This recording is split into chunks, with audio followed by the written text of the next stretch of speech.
All of you. I'm Nirali Shah. I'm taking care of the NRI and the Wealth Division with the Kumarji Group since last 10 years, and many of our clients knows us very well. And see, you know the Kumarji Group, you know the Nirali Shah as well, but the group journey and the detailed discussion over the market post-COVID, my few colleagues, Mr. Ankush and Mr. Ravi and Mr. Jai Deliwala is just joined. And I'll just quickly give you the introduction. You all are aware about the Kumarji Group, but I'll just quickly run up the what the group is doing and what kind of the value addition we could definitely provide you guys. And in these presentation, it would be definitely give certain value additions. And I'll just quickly give you the introduction. Ravi, can you just do the next slide on that? The second one. See, Kumaji Group is a 68 years old company. We are basically a diversified group. We are into the different businesses of the five different businesses. We are SEBI registered fund manager also. And we are, actually our journey has been started with the commodity market. We are 68 years old company. And eventually we have diversified into the many businesses like main businesses are into the financial services. We are into the warehousing. We are into the commodity supply solution. We are into the property management, and the last is we are into the wealth management now full fledged. My colleague Mr. Ankush is taking care of the entire wealth management, and the Mr. Jai Deliwala heads the real estate services. Ravi, next slide, please. These are the five verticals which I have discussed with you: the financial services, wealth management, real estate, commodity supply solutions, and the warehousing services. Then I'll give you the certain credentials. See, we have 75,000 clients pan India, including the NRIs also. We have 1,000 plus NRI registered clients. We have 1,500 corporate clients, including the government undertaking. We have 12 institutional clients. We have 250 franchisees. We are also awarded by the exchanges and the associations. And we are the actually best industry in research services. We have conducted more than 1,000 plus training and awareness programs across the globe. In financial services, we deals into these kind of the different services. Into first, we are into the equity, commodity, currency, merchant banking. We have a license. NRI services is a separate wealth, where now we are into the full-fledged NRI wealth management. Institutional desk, we are also into the insurance advisory, and we are into the wealth and the asset management. This is the main property solutions. My colleague Mr. Jai Deliwala will give you the little brief on the property solutions, what we do into the property solutions for NRIs as well as the resident clients. Mainly we do it to the buy, sale, residential, commercial, loan, property management, investment alliances. These kind of the services we offer for in the property solution. Jai will give you the brief later on. This is the main wealth management chart where we do provide all kind of the asset management and the wealth management services to the resident corporates as well as the NRIs also. We have a license of the AIF. We are into the alternate investment funds. We are coming up the first AIF in India with the commodity. We have a license of PMS. We are into the portfolio management services. We do the advisory into the model equity portfolio and the mutual fund portfolio. We are also offering the liberalized remittance scheme, LRS investments. We are into the different structured derivative strategies like commodity, equity, and the currency. We are also providing the portfolio diagnostic services which the existing client is holding, and also we are into the real estate services. Now my colleague Mr. Ravi Divyora will give you the little brief about on the equity market and specifically the post-COVID scenario in India, how the market behaves and what kind of the opportunities in upcoming years for the India. Ravi, over to you. Please start. Okay, thanks Nirali. Thanks all participants for joining on time. And I, on behalf of Kumarji Group, I really appreciate and welcome to you again on our webinar. Today, we will discuss about the market outlook, macros, as well as what would be a scenario of Indian economy and global economy post-COVID. Language, I will prefer Hindi English mix because we have also participants from India and abroad, so we can address major participants. So my mode of communication will be both English and Hindi. So let's start with our means two quotes which I like. जो पहली coat है वो Peter lynch के है. उसमें उन्होंने बोला है कि you get recessions, you have stock market declines. If you don't understand that's going to happen, then you are not really, you don't do well in the markets. Means ये exactly ये जो सिनारियो है वो काफी fund managers, काफी जो analyst है या काफी जो मार्केट में इन्वेस्टर्स है उसने ये अभी जो सिचुएशन है उसमें सिनारियो रियलाइज किया होगा. जब मार्केट फॉलिंग वे में था, मार्केट जब अपने बॉटम पे था मार्च 23 पे, तब किसी ने सोचा था कि इतना कोई स्टॉक मार्केट का बड़ा डिक्लाइन रहेगा. सारे फियर में थे. निफ्टी जब 12,000 से के नीचे 7,500 आया, तब जब भी किसी से बात करे, इन्वेस्टर हो या किसी कम्युनिटी से, ट्रेडिंग कम्युनिटी से बात करे, सबको ऐसा लग रहा था कि market Nifty will touch 6,000 5,000. But yes, किसी ने ऐसा एंटिसिपेट नहीं किया था, वैल्यूएशन से वो नहीं देखा था, किसी ने अंडरस्टैंड ज्यादा नहीं किया था. इस हिसाब से कोई ज्यादा जो लोग थे तब फियर में थे, क्योंकि मार्केट के दो रूल है, ग्रेड एंड फियर. अगर जिसको अवॉइड कर सके तो मार्केट में बेटर रिटर्न है. ज्यादातर आज हमारा टॉपिक ऑफ डिस्कशन इकोनॉमी है, तो बेसिकली जो मार्केट का करंट सिनारियो है वो कोरिलेट करने के लिए कोट काफी अच्छा था. सेकंड जो सर जॉन टेम्पल्टन है, उन्होंने बोला था कि the 4 most expensive word in the English language are this time is different. Means कि जब भी आगे भी जब 2008-9 में हमने कुछ नेगेटिविटी दिखी, इन 2011-12, 2016, इन 2020, जब भी मार्केट में कोई डिक्लाइन आया, सारे टाइम सब बात कर रहे थे कि लास्ट टाइम जैसा नहीं है, ये कुछ ज्यादा सीवियर डिक्लाइन है, ये ज्यादा कुछ इकोनॉमी के लिए खराब इवेंट है. बट एवरी टाइम इकोनॉमी हो या स्टॉक मार्केट, सबने ये जो नेगेटिविटी थी उससे काफी अच्छी तरह रिकवर करके काफी अच्छी पॉजिटिविटी आई. सारे ग्लोबल इकोनॉमी से एक्सपांड हो रहे. ग्लोबली बात करें तो लेडेड बाय यूएस में भी देखे तो मीन्स अभी भी जो कोविड सिनारियो है इस हिसाब से थोड़ा इकोनॉमी, जॉब डेटा का थोड़ा प्रॉब्लम रहा. बट यस, वहां पे इकोनॉमी लॉकडाउन नहीं हुई, तो इतने जो दूसरे कंट्रीज के डेटा वीक हुए इतने नहीं हुए. बट एवरी टाइम जब ऐसा फॉल आता है तब जो लोग, ये डेंजरस वर्ड है कि ये टाइम कुछ डिफरेंट है, इस हिसाब से कोई डिसीजन नहीं ले पाता. इसका एग्जांपल नेक्स्ट स्लाइड में मैंने लिया है. ये अभी तक के सबसे बड़े क्राइसिस मार्केट में है या बड़ी वीकनेस है. इन 2008-9 जब निफ्टी या हमारे इंडियन स्टॉक मार्केट जब अराउंड 40-50% का फॉल आया, तभी भी एक्सट्रीम केस पे वो 60% भी गया था. तभी भी ऐसी बात हो रही थी कि market will go to, Nifty will go to around 1500 या 1000, ऐसे टारगेट आ रहे थे. But within 2 years market ने ये जो पूरा फॉल था उसको जस्टिफाई करके उसके ऊपर मार्केट चला गया. सेम हुआ इन 2016 जब ब्रेक्जिट का इश्यू हुआ, जब इंडियन मार्केट में long term capital gain tax impose हुआ, तभी ऐसा फॉल आया. तभी भी मार्केट में ऐसी बातें चल रही थी कि अभी निफ्टी मार्केट अभी जो 7000 आया वहां से भी और फॉल होगा. ये अब तक का मीन्स ये जो 20th सेंचुरी उसमें सबसे बड़ा डिक्लाइन, सबसे शार्प डिक्लाइन आया 2020 में, जो कोविड के बाद आया. निफ्टी 12,500 से लेके डायरेक्टली 7,500, मीन्स ऑलरेडी देखे तो 42% का डिक्लाइन हायर लेवल से मार्केट ने दिखा. बट उस टाइम भी मार्केट ने देखे तो विद इन मीन्स जितना शार्प डिक्लाइन था उतना ही शार्प अपसाइड था. तो हम डिस्कस करेंगे कि क्या रीजन है, क्या ऐसी चीज थी जो मार्केट में लोअर लेवल पे हमें ट्रैक कर गई थी. हमने उस टाइम भी देखे तो हमने 70-800 पे हमारा लास्ट ट्रांच लगा. बट आज हम बात करेंगे ज्यादातर इकोनॉमी की. तो इकोनॉमी में अभी सबसे बड़ा डायलेमा है वो है हेल्थ और वेल्थ. कि अभी जो ग्लोबली सिनारियो चल रहा है, कोरोना के हिसाब से इकोनॉमी लॉकडाउन रखे या इकोनॉमी ओपन करे, वो अक्रॉस द ग्लोब, वो यूरो रीजन देखे, यूएस देखे, इंडिया, सारे रीजन पे ये सबसे बड़ा एक डायलेमा है कि हम लोग के हेल्थ पे फोकस करें या उसके वेल्थ पे फोकस करें. बट जिस हिसाब से Indian prime minister also said कि जो जान है और जान भी है, मीन्स की हेल्थ भी हमें प्रोटेक्ट करनी है, उसके साथ साथ हमें वेल्थ को भी ध्यान रखना है.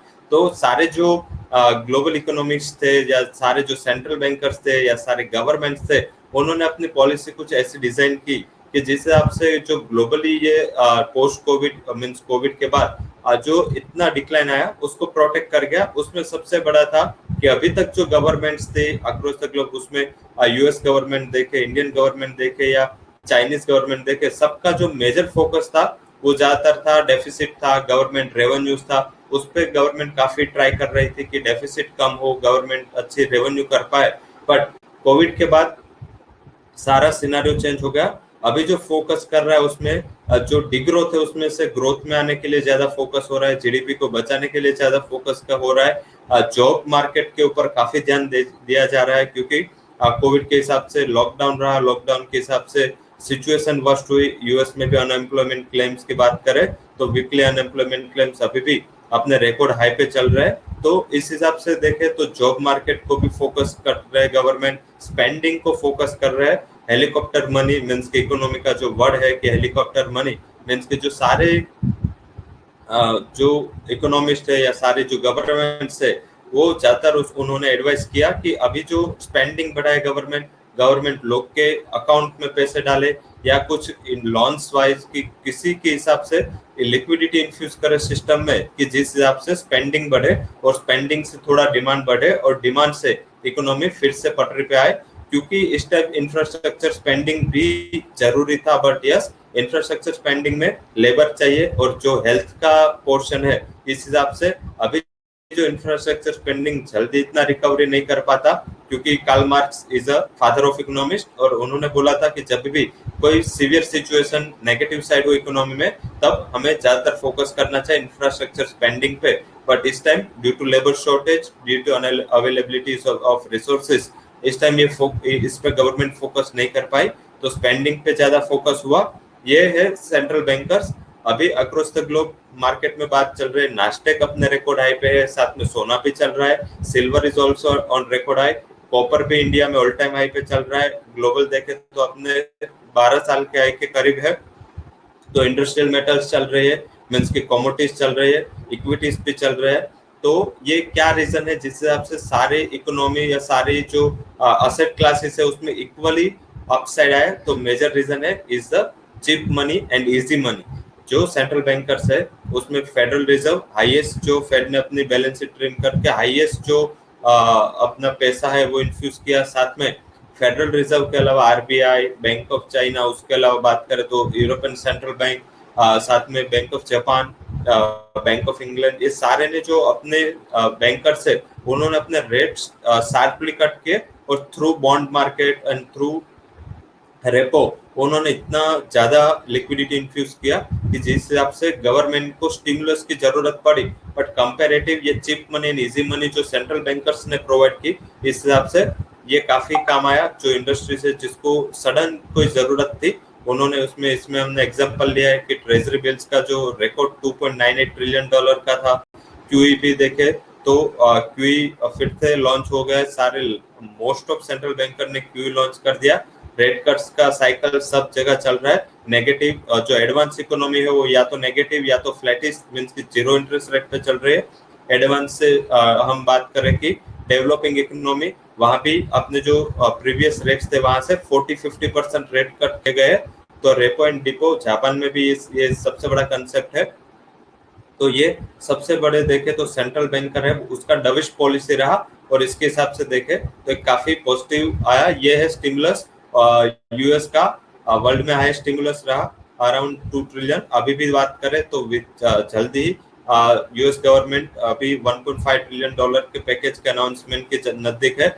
China, UK, Italy, India, eurozone, ये सारे ने अपने जो इकोनॉमी है उसको बूस्ट करने के लिए रिकॉर्ड स्टिमुलस दिया। और यही जो रीजन है जिस हिसाब से हमको कभी डायलेमा रहा कि इतना भी नेगेटिव सिनारियो फिर भी Nasdaq 34% year on year plus है, अपने इस टाइम हाईएस्ट रिकॉर्ड मींस के ऑल टाइम हाई बनाते जा रहा है। डाउ, एसएनपी की बात करें वो भी अच्छे चल रहे हैं। डेक्स ने भी नीचे के लेवल से अच्छी रिकवरी दी। एसएनपीएस में हांगकांग देखे, शंघाई देखे या इंडिया भी देखे तो लोअर लेवल से 30-40% इंडेक्स हिसाब है। तो उसका मेजर रीजन था ये, पहला वो था लिक्विडिटी, इजी लिक्विडिटी अवेलेबल थी। हालांकि जो अप्रैल से लेकर जून तक economic parameters, core economic parameters की बात करें तो उसमें कोर इंफ्रा आउटपुट है, जो इंडिया के ये डेटा है सारे, कोर इंफ्रा आउटपुट है वो डिक्लाइन रहा वही बात करें तो मैन्युफैक्चरिंग पीएमआई, सर्विस पीएमआई में भी एक अच्छा फॉल आया। वही स्पेंडिंग में भी फॉल था, जीएसटी रेवेन्यू कलेक्शंस में भी फॉल रहा, वही ट्रेड बैलेंस में भी देखे तो ये पहली बार था कि इन 15 इयर्स, लास्ट 15 ईयर में कभी भी इंडिया ने पॉजिटिव और सरप्लस ट्रेड बैलेंस नहीं दिया। ये पहली बार इंडिया ने सरप्लस ट्रेड बैलेंस दिया। ये सबसे बड़ी होप है कि हम यहाँ तक जा सकते हैं। अभी वर्ल्ड में जो मेजर इकोनॉमीज की बात करें तो जर्मनी, चाइना एंड जापान, ये तीन ही ऐसे नेशन है जो अपने ट्रेड सरप्लस पे चल रहे हैं, इंक्लूडिंग यूएस, इंडिया है, कोरिया है, सब अभी ट्रेड डेफिसिट पे ज्यादा चल रहे हैं। तो ट्रेड डेफिसिट से हम ट्रेड बैलेंस में आ गए। बजट डेफिसिट भी देखे तो प्रिवेंटिव है अभी भी। लास्ट जो डिप था बजट डेफिसिट का, वहां से अभी डेफिसिट के नंबर्स अभी बेटर है। हालांकि ये एक्सपांड होगी क्योंकि गवर्नमेंट हेल्थ पे ज्यादा फोकस कर रहे हैं, गवर्नमेंट स्टिमुलस पे ज्यादा फोकस कर रहे हैं, सामने रेवेन्यू रिसोर्सेज थोड़े शॉर्टेजेस है, बट फिर भी अभी जो सिनारियो है उससे हिसाब से नहीं लग रहा है कि जो लास्ट बॉटम था उसको हम टेस्ट करेंगे। शायद हम यहाँ से वो बॉटम पर जा सकते हैं। मीन्स की जो बजट डेफिसिट है या हम उसको बोलते हैं फिस्कल डेफिसिट, जो अभी 3.8% का गवर्नमेंट ने बजट एस्टिमेट दिया था, उसको वेराई करके हम 4.5 से 5 बजे अब 5% के बिटवीन हम आ सकते हैं। तो वो एक इम्पोर्टेंट है कि डेफिसिट का सिनारियो है वो थोड़ा इस टाइम हमें कॉम्प्रोमाइज करना पड़ेगा, बट होप अलाइव है। उसका सबसे बड़ा एग्जांपल रेवेन्यू कलेक्शन है। अप्रैल में जब जीएसटी कलेक्शन के डेटा 35,000 करोड़ के करीब आए तो सब में फियर आया, ये 35,000 करोड़ वर्सेस 1,15,000 करोड़ काफी कम डेटा रहे। बट अगर मई में देखें तो 60,000 करोड़ से ज्यादा जीएसटी कलेक्शन रहा, और जून में देखें तो करीबन लास्ट ईयर के कंपैरिजन से हम सिर्फ 10,000 करोड़ ही डेफिसिट में रहे, 8 से 10,000 करोड़। और जुलाई का अभी एडवांस एस्टिमेट है, उसमें हमने 98,000 करोड़ का जीएसटी कलेक्शन दिया है। ये कंप्लीट करेंगे हम तो 98,000 वर्सेस 1 लाख करोड़, मीन्स की ये हम मैच कर दिया। तो ये एक इंडिकेशन है जिससे हमें लग रहा है कि इंडियन इकोनॉमी में होप अलाइव है। सेकंड है कि फंड फ्लो। एक दिन अगर एफआई का बिकवाली का डेटा आता है तो बात होती है कि एफआई हैव शॉर्ट मींस के इन इंडियन इक्विटीज। एफआईज का ये मैंने चार्ट लिया है जो फर्स्ट लेफ्ट साइड पे FIIs and versus mutual funds है। तो अभी तक देखे तो म्यूचुअल फंड ने जब भी देखे तो एफआईज नेट सेलर रहा, तब डीआईज ने अच्छी तरह उसमें बाइंग किया, जो जुलाई में हमने देखा या जून में भी देखा। तो बेसिकली देखे तो लास्ट एक जुलाई 2013, ये जुलाई 2019, ये 2010 के बाद के जुलाई के नंबर्स है। Due to this event and due to this scenario हमने एफआईएस का शॉर्ट देखा, बट उससे कई गुना मींस अच्छा जो डीआईएस है म्यूचुअल फंड से उन्होंने बाय किया, क्योंकि टिल हम डेटा देखे तो मई तक का जो म्यूचुअल फंड का इक्विटी इनफ्लो है वो काफी अच्छा रहा। बट यस, मेरे हिसाब से हमें अगले कई साल इंडिया में एफआई से ज्यादा एफडीआई पे ज्यादा फोकस करना है। आपने रिसेंट पास में देखा होगा इंडिया में काफी बड़ा लोग का काफी बड़ा फॉरेन इन्वेस्टर्स का इनफ्लो आ रहा है। रिसेंट पास में सिर्फ हम रिलायंस की बात करें तो 1 लाख करोड़ से ज्यादा इन्वेस्टमेंट सिर्फ रिलायंस में आया है। तो ऐसे कई कंपनियां हैं, कई स्टार्टअप्स है जिसमें कंटिन्यूअसली एफडीआई का इनफ्लो आ रहा है। ये मैंने कंपैरिजन लिया 2013-14 में। एफडीआई का जो इनफ्लो था इंडिया में वो सिर्फ $36 बिलियन था।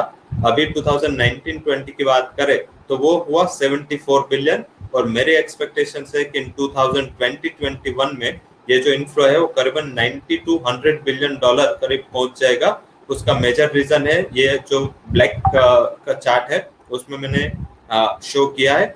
ये जो चार्ट है वो है कि इंडिया का एशिया में जो सारी डील्स हो रही है उसमें कितना परसेंटेज शेयर रहा है। तो अभी तक बात करें तो फ्रॉम 1998 अभी तक का डेटा ये अवेलेबल है। अभी तक इंडिया हाईएस्ट शेयर ये 2020 एंड 2021 में भी इंडिया ने जो एशिया में कुछ मर्जर एंड एक्विजिशन हुआ है उसमें सबसे बड़ा रोल प्ले किया है। अभी जुलाई का बात करें तो जुलाई अभी भी मींस जो 2020 के डेटा है और ये 3 महीने के जो डेटा है अप्रैल मई जून, वो उसको भी सरपास कर गया है। मींस कि हमारा ये मानना है कि जो ये मर्जर एंड एक्विजिशन की डील्स है इंडिया एशिया पैसिफिक में, इसमें 2021 में एशिया पैसिफिक का जो कंट्रीब्यूशन रहेगा वो 15% से ज्यादा रहेगा, जो अपनी हिस्ट्री में हायर मींस हाईएस्ट है। उसका सबसे बड़ा रीजन है कि जो ग्लोबल सप्लाई चेन हो रहा है पोस्ट कोविड जो सिनेरियो है वो काफी अच्छी तरह चेंज हो रहा है। जो भी कंट्रीज है जिसको चाइना से अपना जो चैनल है वो शिफ्ट करना है, वो इंडिया, ताइवान और साथ कोरिया जैसी कंट्रीज में इन्वेस्टमेंट के लिए केन है। तो इस हिसाब से मुझे लग रहा है कि ये मर्जर एंड एक्विजिशंस का नेक्स्ट ईयर काफी अच्छा पोर्शन रहेगा। ये है हमारे फॉरेक्स रिजर्व जो करेंसी पे डायरेक्ट इम्पैक्ट करती है। अभी तक के जो डेटा की बात करें तो Indian forex reserve it's a record high, more than 5 trillion mean 5,18,000 crore हमारा फॉरेक्स रिजर्व है। अभी तक की हिस्ट्री का हाईएस्ट फॉरेक्स रिजर्व हमने रिकॉर्ड किया है। लगातार इंडिया का फॉरेक्स रिजर्व है वो इम्प्रूव हो रहा है। हाफ ट्रिलियन कभी भी एक्सपेक्टेशंस भी नहीं थी, क्योंकि अक्टूबर की बात करें तो वो 4,30,000 करोड़ के करीब हमारा फॉरेक्स रिजर्व था, जो अभी बढ़ के करीबन 520 हो गया। मीन्स कि इतना बड़ा एप्रिशिएट मीन्स इससे क्या होगा, जब इंडिया का फॉरेक्स रिजर्व इम्प्रूव होता है उसका मीनिंग है कि इंडिया के जो फॉरेक्स का वॉलेटिलिटी है या इंडिया का जो ये सरप्लस है वो आगे जाके इंडिया की जो करेंसी की वॉलेटिलिटी उसको प्रिवेंट करने के लिए काफी हेल्पफुल रहेगा। तो ये हमारे लिए पॉजिटिव चीज है। ये है रेमिटेंस जो आप हमें भेज रहे हैं, इंडिया में भेज रहे हैं। 1990-80 से देखें तो अभी तक जो नेट रिसीव्ड रेमिटेंसेस है ये 2019 F5 मींस कि दिसंबर 2019 तक के डेटा है वर्ल्ड बैंक के। तो इसमें देखें तो इंडिया में रिकॉर्ड रेमिटेंसेस आ रहे हैं। इंडिया वर्ल्ड में फर्स्ट रैंक पे है जो सबसे बड़े रेमिटेंसेस जो पर्सनल रेमिटेंसेस इंडिया में आ रहे हैं। अभी देखें तो करीबन 75.6 बिलियन डॉलर का रेमिटेंस हमें लास्ट ईयर मिला था। तो कंटिन्यूअसली इजाफा है, हमने चाइना को भी सरपास कर दिया and we are first. Means कि आप जो यहाँ पे इन्वेस्टमेंट कर रहे हैं, आपका जो इंडिया पे भरोसा है या आपका इन्वेस्टमेंट करने का जो भी इंडिया की अपॉर्चुनिटी देख के आप जो कर रहे हैं इन्वेस्टमेंट, वो काफी सराहनीय है। काफी ये कॉन्फिडेंस बूस्ट करता है दूसरे एफडीआई को। इंडिया में भी देखे तो म्यूचुअल फंड्स और हमारे जैसे पोर्टफोलियो मैनेजर्स है उसका भी काफी कॉन्फिडेंस बूस्ट होता है जब इतना बड़ा पैसा, इतनी बड़ी मनी रेमिटेंसेस थ्रू आती है और ये रियल एस्टेट में, इक्विटीज में, म्यूचुअल फंड्स में इंडिया में इन्वेस्ट होती है। तो एक एनकरेजिंग है कि लगातार एनआरआई की ओर से रेमिटेंसेस है वो काफी अच्छा इंडिया में आ रहा है। ये है फ्यूल प्राइसेस। सारे जो एनालिस्ट है या सारे इकोनॉमिस्ट है उसको सबसे बड़ा डर लग रहा है कि शायद ये जो गवर्नमेंट है उसका डेफिसिट है वो काफी बड़ा रहेगा। बट अगर ये मैंने क्यों लिया है, लेफ्ट साइड क्रूड के प्राइसेस है लास्ट ईयर के कंपेयर से 30% डाउन है क्रूड के प्राइसेस। उसके सामने अगर ये पेट्रोल एंड डीजल के प्राइसेस की बात करें तो ये काफी बड़े है। मीन्स कि ये जो हम अभी कैलकुलेट करें 41 से, तो हमारा base prices petrol and diesel का करीबन होता है 20 रुपीज पर लीटर। तो अगर 85 रुपीज गिने तो काफी बड़ी रेवेन्यू है। गवर्नमेंट की खुद के एस्टिमेट कर रहे मीन्स के जो अभी रिसेंट उन्होंने हाईलाइट की कि 1,20,000 करोड़ से ज्यादा वो लोग को सेव होगा, क्योंकि recently government have raised duty on petrol and diesel. तो इस हिसाब से गवर्नमेंट का जो 1,20,000 करोड़ 1,30,000 करोड़ है जो स्टिमुलस में जा रहा है, जो मनी स्पेंड हो रहा है, वो क्रूड के जो प्राइसेस नीचे है और पेट्रोल डीजल के प्राइसेस ऊपर है। और शायद ये इन्फ्लेशनरी प्रेशर क्रिएट करेगा। हालांकि अभी जो डिमांड का प्रेशर नहीं है, इस हिसाब से अभी इन्फ्लेशन इतना बूस्ट नहीं होगा। अगर डिमांड का प्रेशर ज्यादा होता तो इन्फ्लेशन पे इसका इम्पैक्ट आता, बट अभी इन्फ्लेशन पे इम्पैक्ट नहीं है क्योंकि डिमांड का इन्फ्लेशन पे अभी प्रेशर नहीं है। बट जैसे जैसे गवर्नमेंट डिमांड बूस्ट होगी तो गवर्नमेंट की रेवेन्यू भी बढ़ेगी और ये टैक्सेस पे डिक्लाइन हो गए, तो एक वेल बैलेंस है। अभी सबको सबसे बड़ा क्वेश्चन है कि क्या अभी नेक्स्ट वॉच करें, तो इसमें लिक्विडिटी रिलेटेड मेजर्स और स्टिमुलस आ रहा है, इंडिया में भी आ रहा है, यूएस में भी आ रहा है। तो ये लिक्विडिटी मार्केट को ड्राइव करेगी। इस हिसाब से कोई भी हिसाब से कोई असेट क्लासेस नीचे नहीं आ रहे। सेकंड, पॉलिसी रिलेटेड मेजर्स, काफी पॉलिसीज इंडियन गवर्नमेंट की बात करें तो काफी अभी जो कंट्रीज है लाइक यूएस है या चाइना है, कि सारे जो कंट्रीज के साथ यूएस इंडियन गवर्नमेंट है वो अपना जो ट्रेड पॉलिसीज है वो चेंज कर रहे हैं। Recently commerce minister Europe and UK को एंड यूएस के जो मीन्स वहाँ के प्रतिनिधि है, ट्रेड रिप्रेजेंटेटिव है, उसके साथ कॉन्फ्रेंस की थी। इंडिया ये तीनों जोन के साथ फ्री ट्रेड एग्रीमेंट के लिए सोच रहा है, तो ये काफी पॉजिटिव है।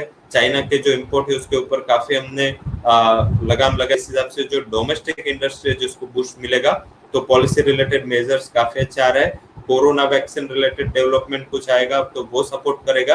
अभी वर्ल्ड में एस्ट्राजेनेका, फाइजर एंड मॉडर्ना, ये 3 कंपनियां हैं जो काफी एडवांस स्टेज में है और जो वैक्सीन के करीब है, मीन्स उसको अभी कमर्शियलाइजेशन स्टेज बाकी है और लास्ट जो 2 महीने का उसको टाइम लगता है, जो लास्ट स्टेज ऑफ स्टडी है वो चल रहा है। तो अभी जो तीनों कंपनियां हैं जो अपने लास्ट स्टेज पे, तो लग रहा है कि यूएस इलेक्शन के करीब करीब या उसके पहले शायद ये लोग वैक्सीन को कॉमर्शलाइज कर दे। अभी जो गवर्नमेंट से यूएस गवर्नमेंट ने रिसेंटली फाइजर के साथ टाइप करके 100 मिलियन डोज के लिए ऑर्डर भी दिया। एस्ट्राजेनेका को भी यूएस गवर्नमेंट ने ऑर्डर दिया, सनोफी को यूके गवर्नमेंट ने ऑर्डर दिया। मीन्स की ऑर्डर का जो फ्लो इस हिसाब से लग रहा है कि कोरोना वैक्सीन जल्दी लॉन्च होने पे, तो ये इम्पोर्टेंट रहेगा। कोरोना के केसेस के जो ट्रेंड है वो भी इम्पोर्टेंट है। सेकंड वेव चल रहा है अभी डोमेस्टिक एंड ग्लोबल दोनों साइड, तो वो कहाँ रुकता है वो इम्पोर्टेंट है। मैक्रो अनाउंसमेंट ग्लोबल एंड जो डोमेस्टिक है उससे क्या मैक्रो रिलेटेड अनाउंसमेंट आते हैं वो पॉजिटिव है। मीन्स अगर ये प्रिवेंट हो गया मैक्रो रिलेटेड अनाउंसमेंट, तो मीन्स अगर हमने थोड़ा भी उसको बदल दिया तो वो इम्पोर्टेंट रहेगा। वही quarterly earning and sector specific जो मोमेंटम इंडिया में चल रहा है, क्योंकि केमिकल सेक्टर है, मेटल सेक्टर है, साथ में बात करें तो फार्मास्यूटिकल्स है, जिसके ऊपर गवर्नमेंट जो अभी इंपोर्ट है, सस्ते इंपोर्ट उसको प्रिवेंट कर रहे हैं, तो डोमेस्टिक इंडस्ट्री को बूस्ट मिलेगा। वही यूएस के इलेक्शन के हिसाब से शायद फार्मा सेक्टर यहाँ पे ज्यादा ना चले कि आज फार्मा सेक्टर पे जो रिसेंट प्रेसिडेंट ने एक बिल साइन किया प्राइसेस प्रिवेंट करने के लिए, तो शायद ये सेक्टर थोड़े टाइम साइड में रहे। अदरवाइज ये सारे जो क्वार्टरली अर्निंग अभी तक आई है वो थोड़े पॉजिटिव है। अभी बात करते हैं कि सेक्टरल चेंज कहाँ हो रहा है। तो जो हमारा अभी जो हम मुझे लग रहा है या मैंने अभी तक जो स्टडी किया है, तो अभी सबसे ज्यादा यूज क्या हो रहा है, उसमें डेटा एंड ड्रग मीन्स के data and network, drugs and chemical and groceries, government spend कर रही है। तो वो इम्पोर्टेंट है कि ये स्पेंडिंग आगे हम जारी रहेगा। शायद कोरोना की वैक्सीन मिल जाए, बट पोस्ट वैक्सीन भी ये जो सेक्टर्स है उसकी डिमांड बनी रहेगी। कहाँ से हम थोड़ा अवॉइड कर रहे हैं उसमें ज्यादातर construction due to labour shortages and industrial activities, both labour shortages and जो इनपुट शॉर्टेजेस के हिसाब से ये सेक्टर को रिवाइव होने को थोड़ा टाइम लगेगा। Transportation and hotel tourism industry को भी शायद लग रहा है कि जिस हिसाब से कोविड का सिनारियो है 100% कैपेसिटी पे आने को थोड़ा टाइम है अभी भी, क्योंकि जिस हिसाब से थोड़ा लाइफस्टाइल चेंज हो रहा है, थोड़ा पैटर्न चेंज हो रहा है, इट विल टेक टाइम। जो एनबीएफसी है उसके लिए भी जो एनपीए का प्रॉब्लम है या क्रेडिट फ्लो का प्रॉब्लम है वो थोड़ा हर्ट करेगा। तो ये दो हमने सेक्टोरल चेंज लिए कि जिस हिसाब से आपको भी इन्वेस्टमेंट का आपका जो पैटर्न है वो आपको पता चले। अभी ये मार्केट है उसमें हिस्ट्री ऑलवेज रिपीट होती है। हमने आगे फर्स्ट स्लाइड में ये एग्जांपल देखा कि एवरी टाइम जब भी मार्केट गिरा है, मार्केट में एक अच्छा उछाल आया है। ये मैंने अप्रैल में हमने कोरोना अप्रैल फर्स्ट वीक में हमने कोरोना के ऊपर स्पेशल एक वेबिनार किया था। इसमें मैंने ये चार्ट रखा था कि जब जब F5 में मार्केट गिरा है, वो 2009 हो, 2012 हो, 2016 हो या FY20 हो, एवरी टाइम दूसरे 2 साल मार्केट ने पॉजिटिव रिटर्न दिया है। FY9 में मार्केट गिरा था, उससे कई ज्यादा लोअर लेवल से मार्केट में उछाल आया। सेम FY20 जब कोरोना के हिसाब से मार्केट में 30% से ज्यादा फॉल आया। अभी देखे तो तब मैंने क्वेश्चन मार्क लिखा था क्योंकि वो 1 अप्रैल था, ये FY है मीन्स अप्रैल से लेके मार्च। अभी देखे तो वो लोअर लेवल से मार्केट अभी 38 से 40% ऊपर है। तो ये ऑलवेज हिस्ट्री रिपीट हो रही है। हम थियोरी को मानते हैं। मिस्टर चार्ल्स डाउ he is the father of technical analysis, जो फंडामेंटल एंड टेक्निकल एनालिसिस है उसके ऊपर डाउ जोन्स जो यूएस का डाउ इंडस्ट्रियल इंडेक्स है, उसका नाम डाउ इस हिसाब से पड़ा है कि चार्ल्स डाउ के नाम पे। तो डाउ मींस चार्ल्स डाउ ने अपने थियरी में 3 कंसेप्ट दिए है। उसका थर्ड कंसेप्ट था कि history always repeat itself, means कि हिस्ट्री ऑलवेज रिपीट होती है, और ये मार्केट ने प्रूव भी किया और इस टाइम भी रिपीटेशन आया। बट फिर भी रिटर्न क्यों नहीं बनता मार्केट में, सबसे बड़ा क्वेश्चन इंडियन मार्केट में फेस हो रहा है। हमने काफी एनआरआईज के पोर्टफोलियो भी हम देखे, शायद हमारा इंटरेक्शन काफी आपसे हुआ होगा, तभी भी हमने बात की थी कि वेल्थ कैसे बनता है। और वेल्थ इंडिया में बेसिकली देखे तो यहाँ पे जो इन्वेस्टर है उसका जो बेसिक सिनेरियो है कि जब मार्केट बुल फेज है, मैंने 2 गेम का एग्जांपल लिया है। ये गेम है म्यूजिकल चेयर। जब मार्केट बुल फेज में रहता है, सबको इन्वेस्ट करना है, सबको जब तक चेयर ना मिले, मींस पोर्टफोलियो ना मिले, स्टॉक ना मिले, सब दौड़ रहे पैसा लेके, सबको इन्वेस्ट करने की विलिंगनेस है, सबको होल्ड करने की विलिंगनेस है, फ्रेश फंड भी लगा रहे जब मार्केट टॉप पे है, बुल में है। बट जब मार्केट बेरिश साइड है तो मार्केट का गेम पास द पार्सल हो जाता है, किसी को कुछ इन्वेस्टमेंट पास नहीं रखना है। Everybody wants to shift their investment, everybody wants to shift their holding to another, means की सेल करके एक बार कैश में आना, सबका सिनेरियो है। जब 12,000 के ऊपर निफ्टी था तब ये फेज था मार्केट का। जब 7,500 निफ्टी आया तब मार्केट में ये फेज आया कि सबको 6,000, 5,000, 4,000 मीडियम में टारगेट्स आ रहे थे, सब अपना इन्वेस्टमेंट बेच रहे थे। तो ये 2 गेम है जो मैं कहीं भी प्रेजेंटेशन देता हूँ, जो कहीं भी मैं इकोनॉमी का सिनेरियो या मार्केट के रिलेटेड, ये मैं 2 स्लाइड रखता हूँ क्योंकि ये डायरेक्टली कोरिलेट करते हैं इन्वेस्टमेंट का बिहेवियर। ये मैंने एक वैल्यू लिखा है जो हमने आगे सारा डिस्कशन किया, उसमें ये हम वैल्यूएशन पे देखते हैं। जब इन्वेस्टमेंट की एडवाइस करते हैं, इन्वेस्टमेंट का खुद का as part of fund manager जब हम इन्वेस्ट करते हैं, तो when market was at bottom in March, तब जो निफ्टी का लेवल था 7551, तब निफ्टी का पी था 17।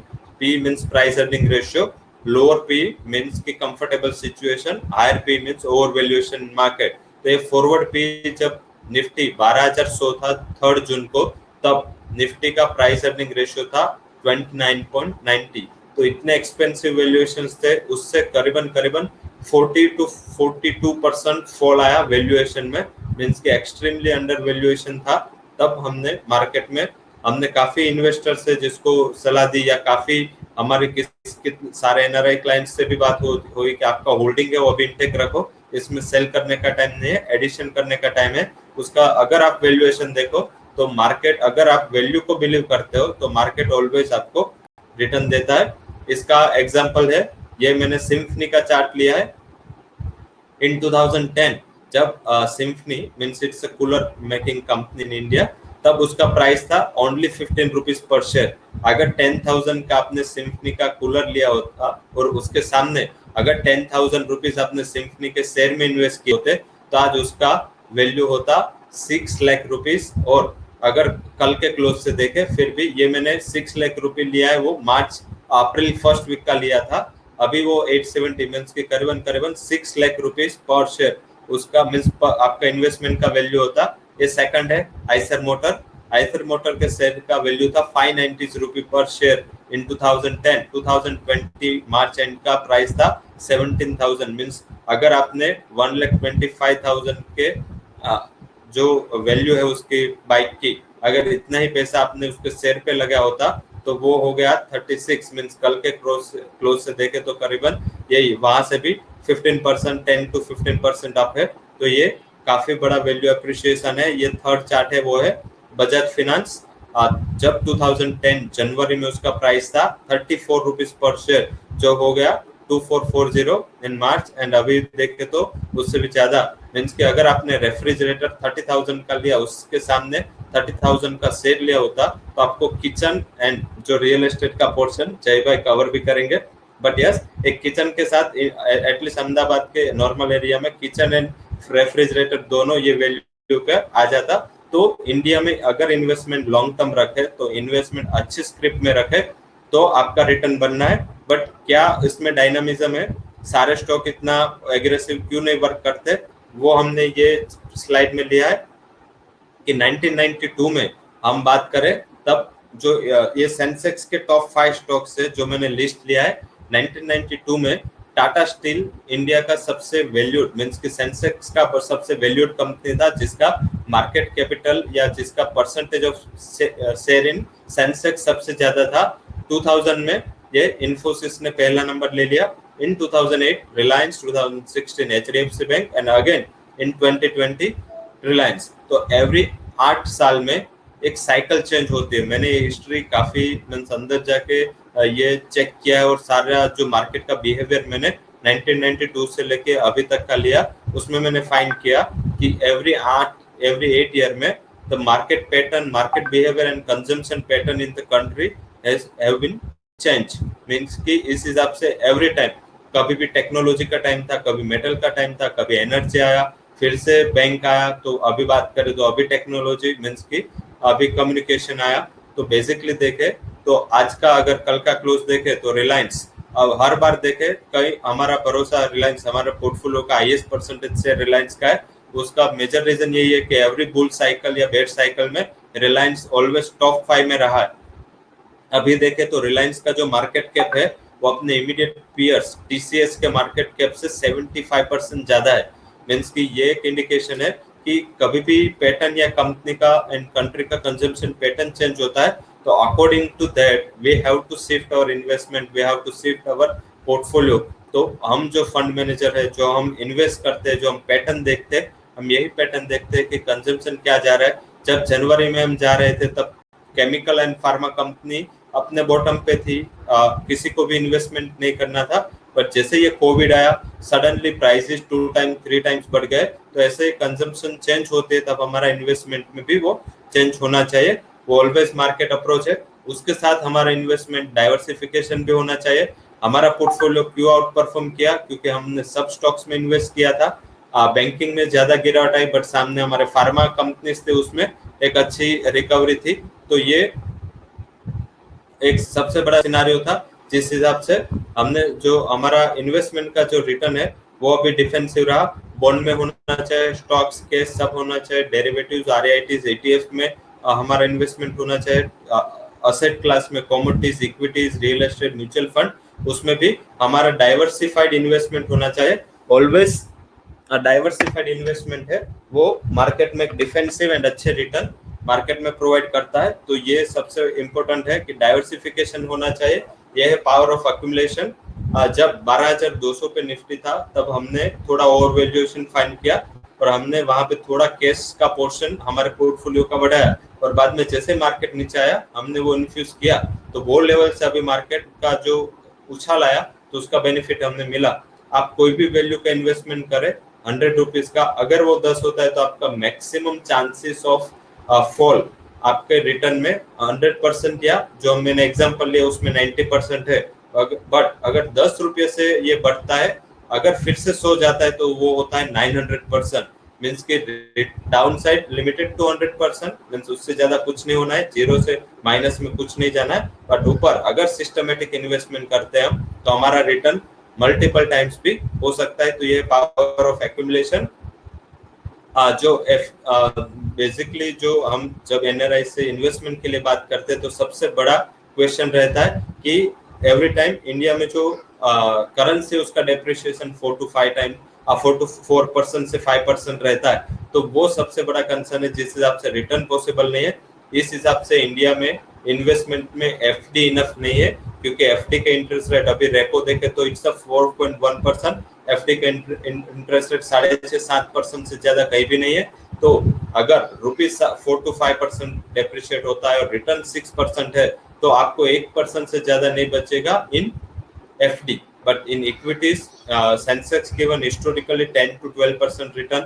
रियल एस्टेट में भी देखे अच्छे प्रोडक्ट, जो जय भाई की एक सबसे बड़ी यूएसपी है कि जय भाई जो भी रिकमेंड करते हैं सारे हमारे इन्वेस्टर्स है वो काफी हैप्पी है, एनआरआई हो या डोमेस्टिक हो। तो उसमें भी मोर देन 10% रिटर्न की हम expectations over period of time रख सकते हैं। बट यस, एफडी में कभी भी 6-7% से ज्यादा रिटर्न नहीं आएगा। तो जो रुपये का डेप्रिसिएशन है उसको आप अगर प्रिवेंट करना है तो बेसिकली इक्विटी, रियल एस्टेट जैसे सेक्टर्स में भी आपका इन्वेस्टमेंट होना चाहिए। सेकंड, हमने ऐसे भी कई प्रोडक्ट बनाई है कि आपके जो पोर्टफोलियो है उसके सामने जो आपका ये करेंसी का डेप्रिसिएशन है वो भी हम हेज कर पाए। तो ये जो सारे प्रोडक्ट का यूएसपी है, सारे जो वेल्थ प्रोडक्ट्स हमने डिजाइन किए, तो वो आगे हमें अंकुश जी बताएंगे। एंड जो भी हम ये मेरी लास्ट स्लाइड है, हम रिसर्च से क्या देखते हैं, तो हम 3 टाइप का, जब हम वैल्यू पिक करते हैं तो हमारा 3 टाइप का रिसर्च रहता है। एक है meso level, micro level and macro level. Micro level means कि हम कंपनी के बैलेंस शीट देखते हैं, कंपनी का प्रॉफिट एंड लॉस देखते हैं, रेशियोज देखते हैं, मैनेजमेंट गाइडेंस, प्रोजेक्शंस, वैल्यूएशंस, इसके ऊपर हम कंपनी का एनालिसिस करते हैं। सेकंड है मैक्रो, मीन्स हम इकोनॉमी देखते हैं, सोशल एंड कल्चरल एनवायरनमेंट देखते हैं, पॉलिटिकल एंड कंसेप्चुअल एनवायरनमेंट देखते हैं। बट सबसे ज्यादा हमारे यूएसपी है मेसो लेवल पे, हम उस पे कॉम्पिटिटिव एनालिसिस देखते हैं, हम सप्लाई एंड क्लाइंट देखते हैं, ट्रांजिशनल एनवायरनमेंट मीन्स कि जो मैंने आगे एग्जांपल दिया कि कोरोना का जब मीन्स शुरुआत नहीं हुआ था इंडिया में, तब बैंकिंग एंड फाइनेंशियल अच्छा कर रहे थे, बाद में उसका फार्मा एंड केमिकल ने शिफ्ट किया, एफएमसीजी में ये इन्वेस्टमेंट शिफ्ट किया, तो हम ट्रांजिशनल एनवायरनमेंट देखते हैं एंड रेगुलेटरी फ्रेमवर्क क्या है कंट्री का वो देखते हैं। Means we set value, we select concept and we select future. So that's all from my side on macro front. Now I would like to hand over the session to Ankush sir and he will guide you for wealth management. Thank you to all. Yeah, thank you, Ravi. Am I audible? Yeah. Yeah. So just first, I would like to all my viewers, good morning. And before going to the products, I just like to add the most of the decisions taken by overseas investors. We have gone through lots of clients and their portfolios. We have observed that most of the investors who are sitting outside India, they are basically doing their investment either on some emotions basis or on some obligations basis. I have just gone through one of client's portfolio. He's having his bank account in ICICI Bank or in Axis Bank. So we have seen that most of his investment was in the funds that particular bank is investing. If I am telling about ICICI Bank, the client is having most of the portfolios or mutual funds which ICICI Bank is selling. So before coming to our products, we have just observed that on the basis of emotions or on the basis of some obligations, most of the NRIs invest in the equity market, in Indian equity via through mutual funds or via through PMS.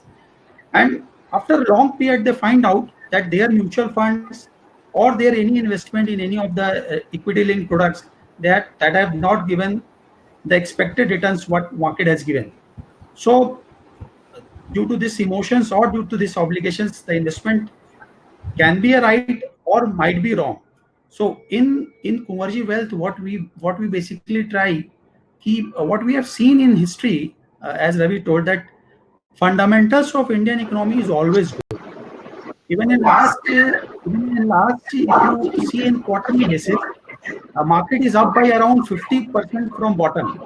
So if market has made bottom around in March 20, so from last March to since July, we are somewhere recovered from bottom to 50% level. But if you see most of the portfolios of NRIs, even invested in mutual funds or in direct equities, their portfolios are not up by 50%. So it's a observation that we have calculated, we have observed that even in rising market, when market rise, portfolios of client does not perform as per the benchmark, as per the index. You can say S&P or index. These are all similar benchmarks in Indian market. And when the market falls, if you see market is down by around 10-12% from top, but most of the mutual funds are presently down by around 15-20%. Even most of the portfolios of NRI client is down by around 15-20%. So there is a myth that if you bought something, if you have created a portfolio of equity or mutual fund and you have left for 4 or 5 years, that will give you a consistent return. This is a very, you can say it's a myth in investing community, either in NRI or in Indian domestic market. It's a myth that if you have invested something and you have forget for 10-15 years, that will become a quality stock or your portfolio will perform very good. So in Kumarji Wealth, we basically try and we basically design only those types of portfolio where we are quite sure we can beat the index. Ravi, can you show the next slide, please?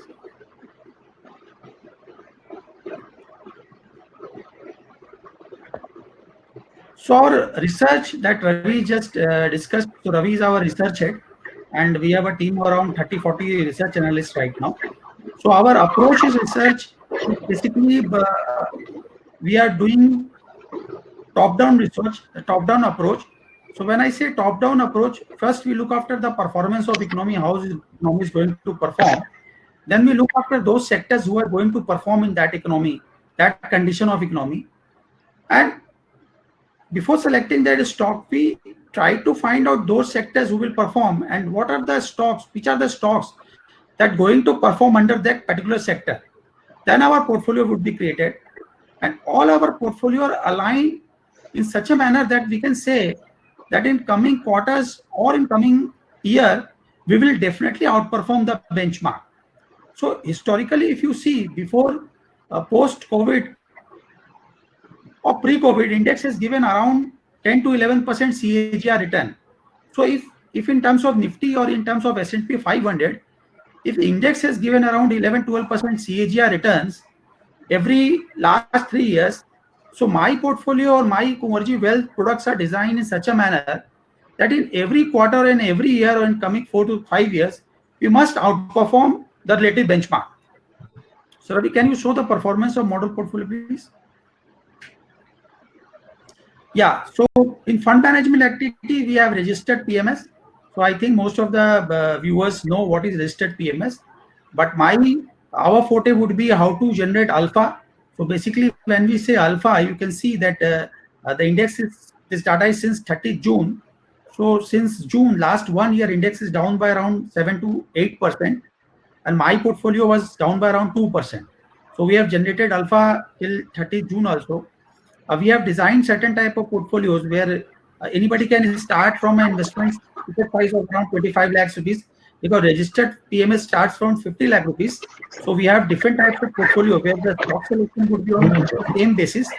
We are doing our registered PMS, but we can invest a similar amount or a minimum sum of amount to just test the performance, what are the logic behind our investment, how we are creating a diversified portfolio, and how we can create alpha.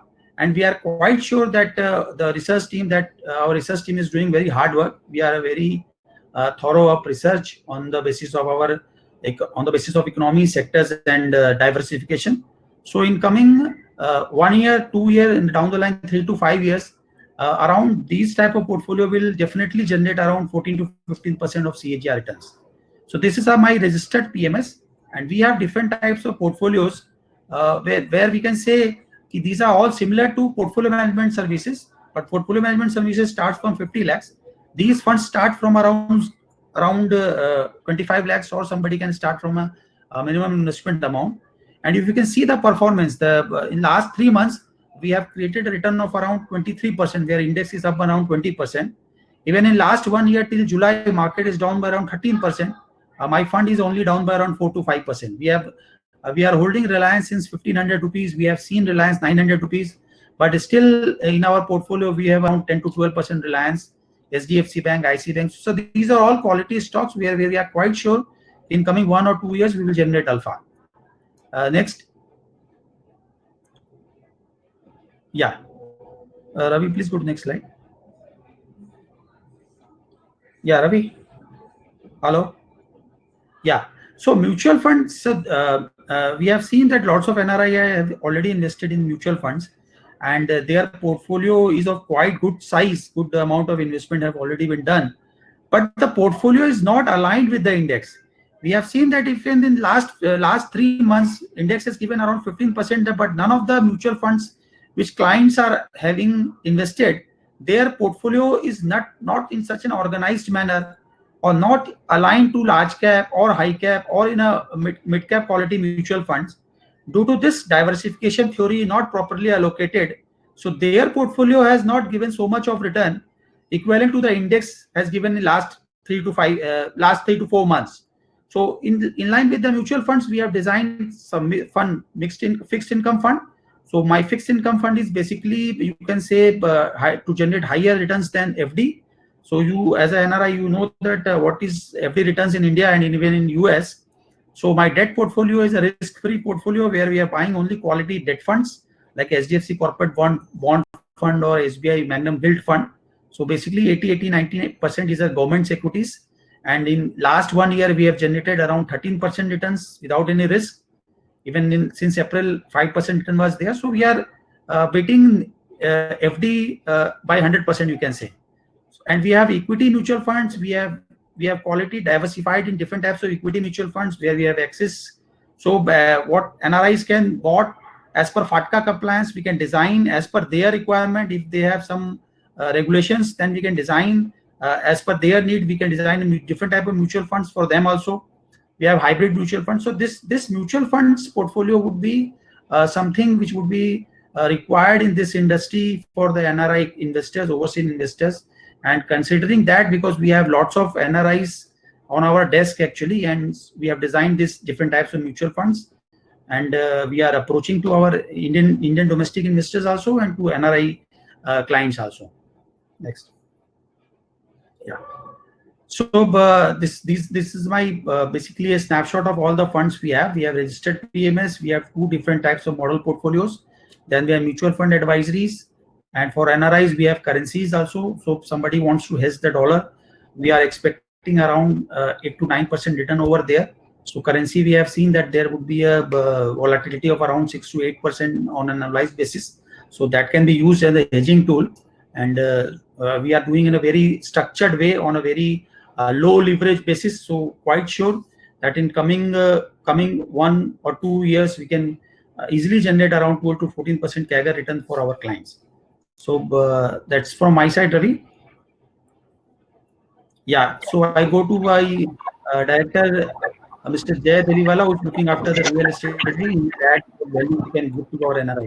Yeah. Thank you, Ankushji.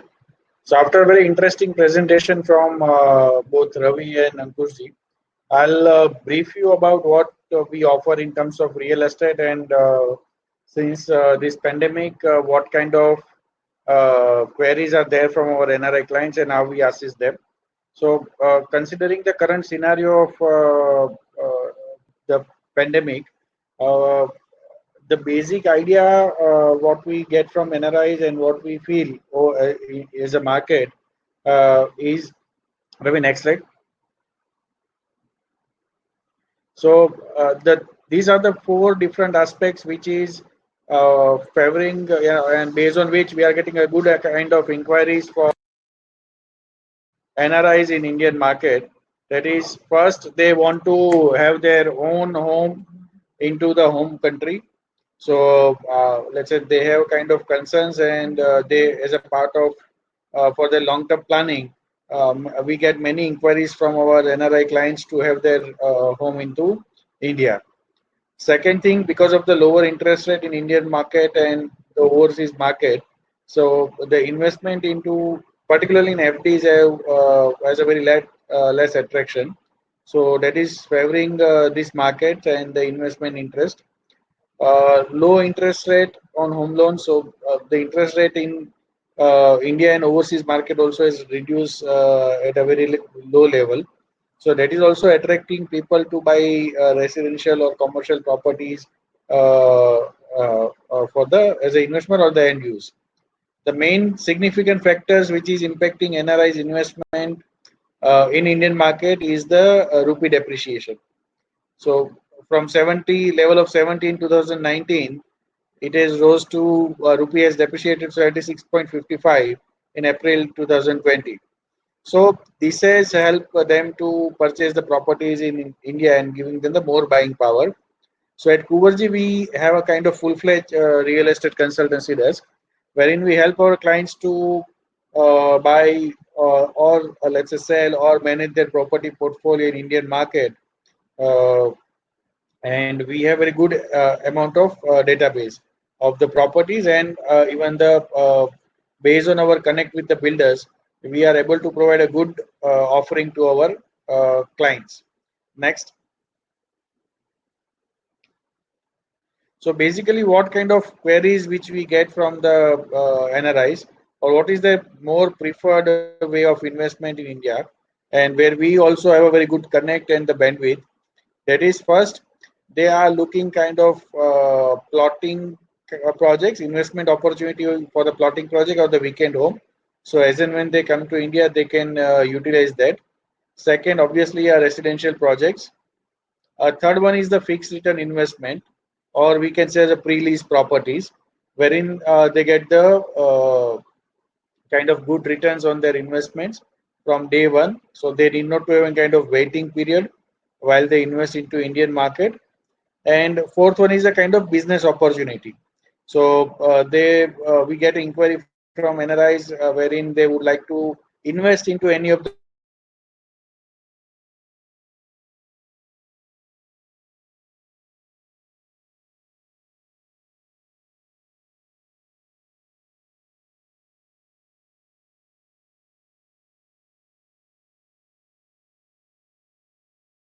are getting developed in India, and they are looking to invest into the projects wherein they get the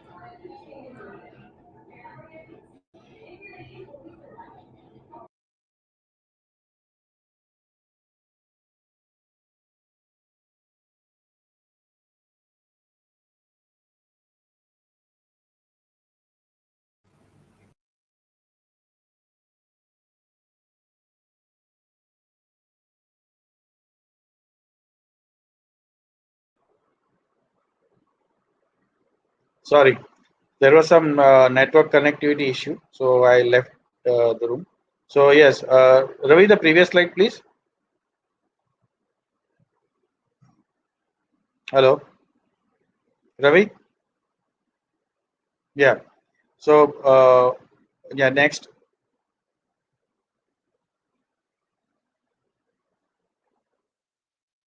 Hello.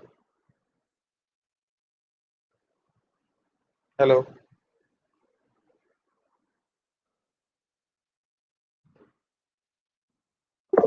Okay, sorry. Yeah. So in terms of uh, weekend home projects, we have a kind of good options when we talk about Ahmedabad market. We also assist our client for other than Ahmedabad or Gujarat market also.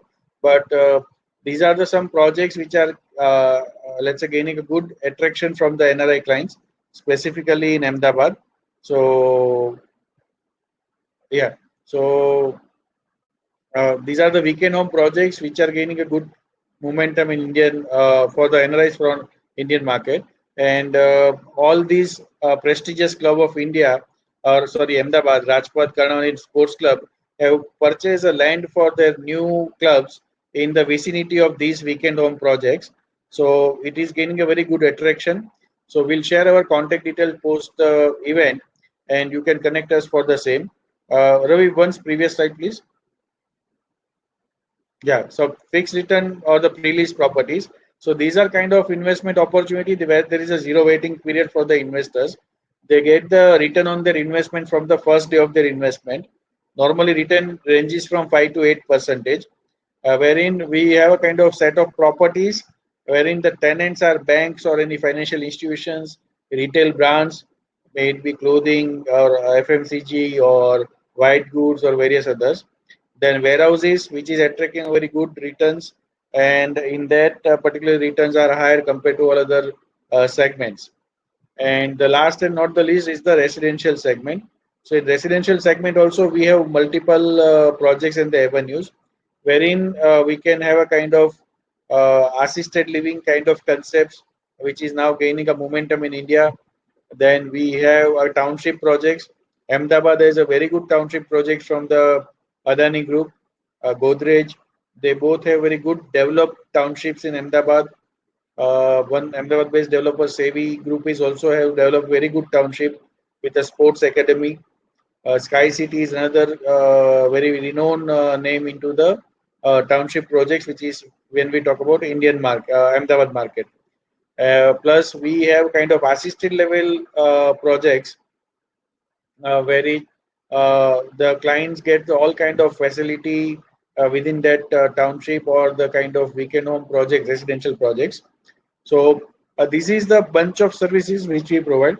Plus, as I said, we also do the property portfolio management for our NRI clients, and our services are not only restricted to Ahmedabad. We cater entire Gujarat, Maharashtra, and southern part of India for any kind of property requirement, where it may be residential, commercial, industrial. So that bandwidth we have, and we can let's say offer you best kind of services. So we'll share our contact details. So we'll not take much of your time, but just we'll conclude with a one sentence that it is the let's say very proper or appropriate time for NRIs to invest or to have their property in India for the end use. So do connect with us for any kind of requirement. Over to Ravi. Thank you, Jay. We are sure that NRI would take interest in real estate, and as they have shown in last previous 5 to 10 years, means I think NRI's willingness to invest in Indian real estate is very high, and according to the track record, the real estate is the most preferential segment of from NRI to invest in India. So thank you to all, and thank you Jay Bhai, Ankush ji, and निराली. Now question answer session जो हमारा है उसमें जितने भी questions है उसका हम क्योंकि almost we have take around 1 hour, तो हम ज्यादा जल्दी से जाएंगे, but yes I will try to solve your queries. First question is what is the Nifty P now as earning have drop further. I think means कि जो 17 करीब P चल रहा था, again it move towards around 27. Now Nifty P is around 27.1. Forward P की मैं बात कर रहा हूँ, जो हमने आगे एग्जांपल में दिया वो सारे फॉरवर्ड पी थी. तो आई थिंक ये आपका क्वेश्चन का आंसर है कि 27.2 is a current PE of Nifty. वही prediction means what is recommendation, what are the recommendations for FY 2020 means जो रेस्ट ईयर में हमारा रिकमेंडेशन है कि जो सेक्टर्स हमने आइडेंटिफाई किए उसमें फार्मा को छोड़ के ज्यादा ऐसा लग रहा है कि FMCG कंपनियां will do better because their business not impacted, जो एसेंशियल कमोडिटीज के साथ जुड़ी हुई कंपनियां है. सेकंड जो मुझे लग रहा है वहां तक केमिकल कंपनियां अच्छे करने चाहिए. जो चाइना में डिस्ट्रप्शन है और जो भी अक्रॉस द ग्लोब देखे तो जो सिनेरियो है according to that chemical sector will do better. उसके अलावा बात करें तो कंस्ट्रक्शन एंड इंफ्रास्ट्रक्चर, जैसे ये कोविड का सिनेरियो होता है ये सेक्टर भी अच्छा कर सकता है. तो मुझे लग रहा है 3 से 4 सेक्टर्स है. उसके अलावा private banks and technology company जो अर्निंग के वाइज कोई प्रॉब्लम ये 2 सेक्टर में नहीं है. तो ये सारे जो सेक्टर्स है वो मेरे हिसाब से काफी पॉजिटिव लग रहे हैं और इसमें आपका इन्वेस्टमेंट होना चाहिए. Market including India and US will both consolidated. जो भी यूएस के इलेक्शन इक्वेशन वो भी था कि यूएस के इलेक्शन के पहले ये मार्केट बबल है. आई थिंक कि जब यूएस में इलेक्शन रहा है इक्विटीज ने बेटर किया है, या तो फ्लैट रहे या पॉजिटिव रहे कोई भी अनसर्टनिटीज में. तो I think till US elections Nasdaq जब तक फॉल नहीं होता, जब तक यूएस की मार्केट फॉल नहीं होता, तब तक इंडियन मार्केट या ग्लोबल मार्केट, क्योंकि US is a benchmark for global equity indices. तो आई थिंक जब तक ये मार्केट फॉल नहीं होगे तब तक इतना ज्यादा वीकनेस नहीं आना चाहिए. जब हम यूएस इलेक्शन के नजदीक पहुंचोगे शायद कोरोना की vaccine, let's hope for best कि अगर कोरोना की वैक्सीन आ गई तो ये काफी अच्छा कर सकता है. बट ये बबल नहीं है. जो मैंने आगे काफी फंडामेंटल्स मैंने जो बताए उसमें यूएस में भी सेम सिनारियो है. इजी मनी है, लिक्विडिटी ज्यादा है, गवर्नमेंट की पॉलिसीज हो रही है, इस हिसाब से ये फंडामेंटली साउंड है. वहीं जो चाइना से काफी सप्लाई चेन शिफ्ट होके यूएस में जा रहा है, इंडिया में आ रहा है या दूसरे नेशंस में जा रहा है, तो I think it's not bubble, it's a reality. And बाद में शायद कंसोलिडेट होगा मार्केट, बट जो बबल बस्ट होता है, जो एक क्लाइंट को क्वेश्चन था, ऐसा मैं एक्सपेक्ट नहीं कर रहा हूँ. वही एक क्वेश्चन था कि निफ्टी टॉप एंड बॉटम, ये सबसे डिफिकल्ट क्वेश्चन है निफ्टी का टॉप एंड बॉटम फाइंड करना. But according to current situation I think the broader range of the market will be around 10,500 to 11,500 till US elections. I will market will be on positive or consolidation mode. Post election, I think some profit booking may happen, may emerge in both US market and Indian equities. But till US election, I think the prices will remain intact. साथ में question है कि I want to learn company balance sheet, can you suggest me? मेरे, क्योंकि ये काफी बड़ा एक क्वेश्चन है, मुझे स्टडी करने का सीखने के लिए 1 साल लगा था, क्योंकि हमारे जब हमने पढ़ाई की थी तब आया था। बट बैलेंस शीट में अगर आप फैक्टर देखो तो आई थिंक जो मैं देख रहा हूँ उसमें आपको देखना चाहिए रिजर्व एंड सरप्लस कंपनी की, और उसके सामने मार्केट कैपिटल क्या है। अगर reserve and surplus and market capital में मीन्स अगर मार्केट कैपिटल कंपनी का 10,000 करोड़ रहा और रिजर्व रही 5,000 crore, it will be okay. उसके अलावा कंपनी का डेट कौन सा है, उसमें long term debt and short term debt, उसके सामने देखे तो कंपनी की current asset and fix asset का रेशियो क्या है। असेट लाइट कंपनी हो उसमें फिक्स असेट शायद कम हो, बट मैं जो प्रेफर कर रहा हूँ वो फिक्स असेट ज्यादा होनी चाहिए। करंट जो उसका रेशियो है वो काफी नीचे होना चाहिए, क्योंकि वो एक मैनेजेबल सिचुएशन रहता है। एक क्वेश्चन था कि बेटर सेक्टर्स एंड स्टॉक, जो मैंने सबसे पहले हाईलाइट किया उसमें मुझे केमिकल सेक्टर अच्छा लग रहा है। उसमें स्टॉक्स पीआई इंडस्ट्री है, उसके अलावा एसआरएफ, उसके अलावा केमिकल में सुमितोमो केमिकल करके कंपनी, जापानीज कंपनी जो पहले एक्सेल क्रॉप की थी। ये 3 कंपनी केमिकल से, प्राइवेट बैंक से आईसीआईसीआई, एचडीएफसी बैंक। उसके अलावा बात करें तो जो pharma post election US election लेना है, but Cadila I prefer from pharma sector and Cipla, ये दोनों पोस्ट इलेक्शन यूएस इलेक्शन का प्रेशर है। Technology side prefer HCL Tech and Infy, तो इन्फोसिस। तो ये जो सारे स्टॉक्स है जो मुझे लग रहा है कि वो डिफेंसिव है। वही एफएमसीजी में जो एचयूएल है, नेस्ले, ये 2 कंपनी मुझे पॉजिटिव दिख रही है। वही बात करें तो बबल का जो हमने ऑलरेडी बात कर लिया। वही लास्ट एक क्वेश्चन था कि कुंवर जी की जो रिकमेंडेशंस क्या है अगर वैक्सीन आ जाता है या वैक्सीन डिले होता है। काफी अच्छा क्वेश्चन है। Mister Neel Sukhadia asked this question. क्यों ये क्वेश्चन इंपॉर्टेंट है? क्योंकि ये क्वेश्चन इस हिसाब से इंपॉर्टेंट है कि अगर वैक्सीन डिले होती है, अनफॉर्चुनेटली कोई ऐसा डिले होता है, तो मेरे हिसाब से आपको कौन से सेक्टर प्रेफर करने चाहिए? तो ज्यादातर जो मैंने डिफेंसिव बोले उसमें chemical, pharma, FMCG, IT pack, इसमें आपको ज्यादा फोकस करना चाहिए। अगर वैक्सीन जल्दी आ जाते हैं बिफोर टाइम, तो आपको एविएशन स्टॉक्स में इंडिगो, स्पाइस जेट जैसी कंपनी को फोकस करना चाहिए। होटल चेन पे जुबिलेंट फूड है, उसके अलावा इंडियन होटल्स है जिसपे ज्यादा फोकस होना चाहिए। कंस्ट्रक्शन में I would prefer IRB infra and Larsen, जो अभी इस हिसाब से थोड़ा कॉन्फिडेंस की कमी के हिसाब से ये सेक्टर अभी नहीं चला। बोथ साइड अगर देखना है, कोरोना आए या कोरोना ना आए, तो आपको जो कंसिडर करना है उसमें प्राइवेट बैंक्स, उसमें केमिकल एंड उसमें ज्यादातर बात करें तो एक इंफ्रास्ट्रक्चर जो मुझे पसंद है कि आपको एक अच्छा आगे जाके रिटर्न मिल सकता है। केमिकल कंपनी जो मैंने बोला उसमें pi industry, SRF and Sumitomo chemical, ये 3 कंपनी है जो मुझे ज्यादा पॉजिटिव दिख रहा है। Next question for expense ratios. I think Ankush ji will give a better answer. Yeah. So as we know that historically, index himself has given around 13% CAGR. This is historical data of index pre-COVID.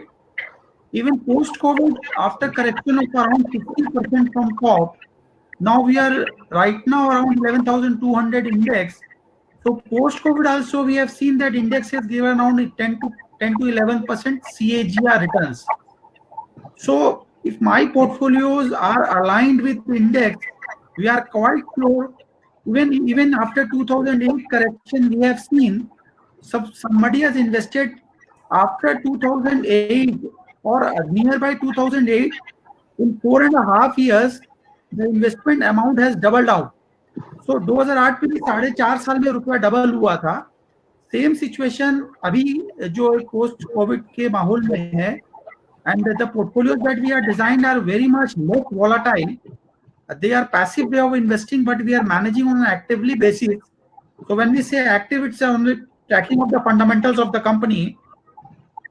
So 3 साल में हमें पूरी उम्मीद है कि बाजार अगर मान लीजिए 12-13% का CAGR रिटर्न दे रहा है, तो हमें 3 साल के अंदर 3 साल में आराम से 14-15% का CAGR रिटर्न हमारे फंड्स के थ्रू आइदर PNS हो या इक्विटी पोर्टफोलियोज हो या आइदर म्यूचुअल फंड्स का भी जो हमने मिक्स बनाया है, वी आर क्वाइट श्योर कि इंडेक्स को हम लोग हैंडसमली कमिंग 3 इयर्स में बीट करेंगे.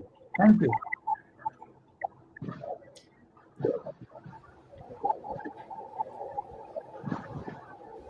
एक क्वेश्चन है चिराग मींस मिस्टर कुमार कि मैं सनोफी एंड फाइजर क्यों प्रेफर कर रहा हूँ. बेसिकली मैं प्रेफर नहीं कर रहा हूँ, मैंने बोला कि ये 3 company AstraZeneca, Pfizer and third is the Moderna and from euro is Sanofi. ये 3 से 4 कंपनी है जो वैक्सीन बनाने के काफी नजदीक है. I am not preferring, I am not advising to invest in stock, but ये मेरा ये मानना है कि ये 3 से 4 कंपनी जल्द से वैक्सीन लेके आ सकती है.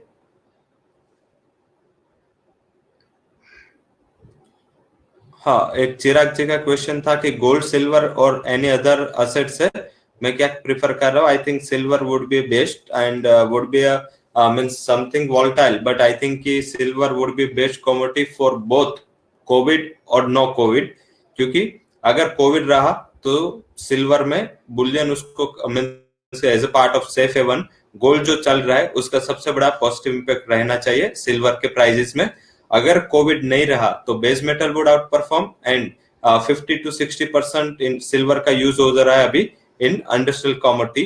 तो आई थिंक कि from gold and silver I would prefer silver, and from level of 38,000 to 40,000 I'm going on CNBC Awaaz and CNBC TV18 and all CNBC channels as well as domestic जो यहाँ की channels है, मैं 38 से 40,000 से सबको advice कर रहा हूँ कि सिल्वर वुड आउट परफॉर्म.